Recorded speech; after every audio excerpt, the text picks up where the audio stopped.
اچھا میاں داؤد صاحب، یہ مثال شاید پہلے ہماری دہرائی گئی ہے تاریخ میں، جس طریقے سے ریفرنس بنایا گیا تھا فائز عیسیٰ کے خلاف، وہ بھی ایک تاریخ ہمارے سامنے.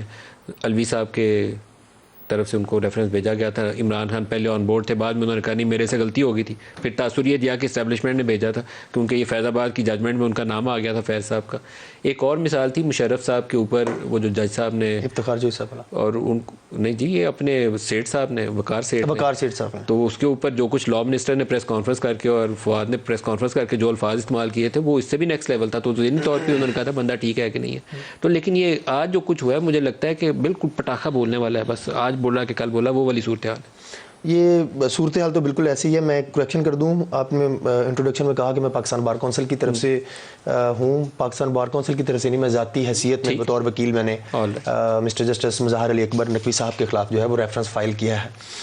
آپ کے سوال کا سب سے زیادہ بہترین جواب ہے کہ پاکستان کی تاریخ میں آج تک کبھی بھی جوڈیشل اکاؤنٹیبلٹی نہیں ہوئی. کبھی بھی کسی بھی جج صاحب کے اوپر کسی بھی طرح کا کوئی بھی ایلیگیشن لگا ہے تو وہ اس کو اٹھا کے سپریم کورٹ میں انہوں نے چیلنج کر دیا، اور اس کے بعد جو بھی اس کی ٹیکنیکلٹیز بنی، ٹھیک ہے انڈیپینڈنس آف جوڈیشری کی آڑ کے اندر اس جج صاحب کے جو چیزیں ہیں ان کو پروب نہیں کیا گیا.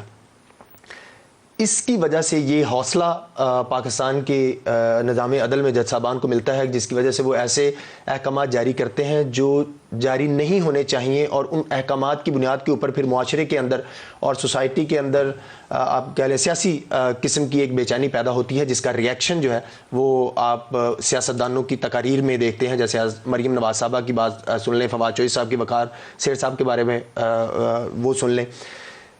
یہ نہیں ہونا چاہیے. یہ کسی بھی معاشرے میں ایک ایسا انسٹیٹیوشن عدلیہ جس کے اوپر کسی بھی ملک کا جو عام شہری ہے اس کا یہ ایمان ہوتا ہے کہ اگر کوئی بھی میرے ساتھ ناانصافی کرے گا تو میں جا کے عدالت کو بتاؤں گا، عدالت مجھے بچا لے گی. اب جب عدلیہ اب خود اپنے طور کے اوپر اپنی ریفارمز کے اوپر تیار نہیں ہو رہی اور ایسے احکامات ایسے فیصلے جاری کرتے ہیں جو ان کے مینڈیٹ سے باہر ہوتے ہیں یا وہ واضح طور کے اوپر آئین اور قانون سے آگے کے ہوتے ہیں، تو اس کے بعد پھر وہ تنقید کی زد میں آتے ہیں. جو متاثرہ فریق ہیں وہ پھر اپنا رد عمل دیتا ہے، وہ جیسا بھی رد عمل دے. یہ رد عمل روکا جا سکتا ہے اگر عدلیہ خود چاہے تو، خود اس کو ٹیک اپ کرے تو. دیکھیے مندو خیل صاحب نے جو کچھ کہا، جی میں اسی طرف آنے لگا تھا، اگر وہ نہ کہتے تو میرا خیال تھا یہ 3-4 بندے تو کنٹیمپٹ میں گئے. لیکن اب جو مندو خیل صاحب نے سوالات اٹھائے ہیں اس کے بعد مجھے لگتا ہے کہ سیاستدانوں کو وہاں تھوڑا حوصلہ مل گیا ہوگا کہ جج صاحب نے تو خود وہاں یہ سوالات اٹھائے. یہ اب اگر ہم سیاستدانوں کو بیچ میں سے مائنس کر دینا، جو بھی پڑھے لکھے لوگ ہیں اس پاکستان کے جو تھوڑا بہت شعور رکھتے ہیں یا لیگل چیزوں کو جن کو نو ہاؤ ہے، وہ اس بات کو پہ کوشچن تو کر رہے ہیں نا کہ ایک سروس میٹر تھا غلام محمود ڈوگر صاحب کا، اس کے اندر اس سے پہلے آڈیو لیکس آ چکی ہیں، اور اس کے اندر سپریم کورٹ بار کے جو پریزیڈنٹ ہیں وہ ایک جج صاحب کے ساتھ، ایک سیاستدان کے ساتھ گفتگو کرتے ہوئے اس کیس کا ذکر کر رہے ہیں، اور اس کے باوجود اگلے دن جج صاحب جو ہیں وہ اس بینچ میں بیٹھتے ہیں. اب غلام محمود ڈوگر صاحب عابد زبیری صاحب کے صدر بننے سے پہلے وہ ان کے وکیل نہیں تھے، لیکن وہ بعد میں وکیل بنے ہیں اس کے، میری معلومات کے مطابق، اور پھر وہ کیس لگتا ہے. اس کیس کے بعد پھر جو آرڈر جاری ہوا آپ دیکھ لیں، پھر اب یہ سارا اس کا رد عمل ہوا ہے.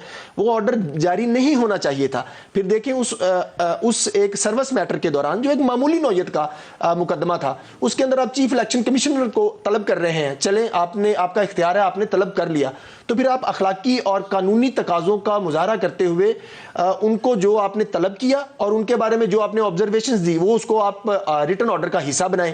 تو میں یہ سمجھتا ہوں کہ وہاں پہ جج صاحبان نے دانستہ طور کے اوپر آپ کہہ لیں کہ میلا فیڈی کی، اور ان کو یہ بڑا سخت لفظ استعمال کریں ججوں کے لیے میلا فائڈی کہنا نہیں کہنا چاہیے. چلیں میں اس کو کہہ دیتا ہوں وہ نہیں کرنا، وہ جج صاحبان کو اس کا حصہ بنانا چاہیے تھا. آپ اس کو کوتاہی کہہ لیں، وہ نظر انداز کیا. اب اس کی وجہ سے دیکھیں سارا کیوس کریٹ ہوا، اور اس کیوس کو اگر سیاستدان نہ بھی انڈوز کریں، جو سپریم کورٹ کے اپنے جج صاحبان ہیں وہ اس بات کو انڈوز کر رہے ہیں. پاکستان کی لیگل فرٹرنٹی جو ہے، جو ان چیزوں جو سب سے زیادہ عدلیہ کے نظام کی آپ کہہ لیں کہ بینیفیشری بھی ہے اور وکٹم بھی ہے، تو جب وہ اعتراض کر رہے ہیں تو اس کے بعد تو چیف جسٹس پاکستان کو خود چاہیے تھا کہ وہ اس کا بڑا سادہ حل تھا کہ وہ تمام ججز پر مشتمل فل کورٹ بنا دیتے.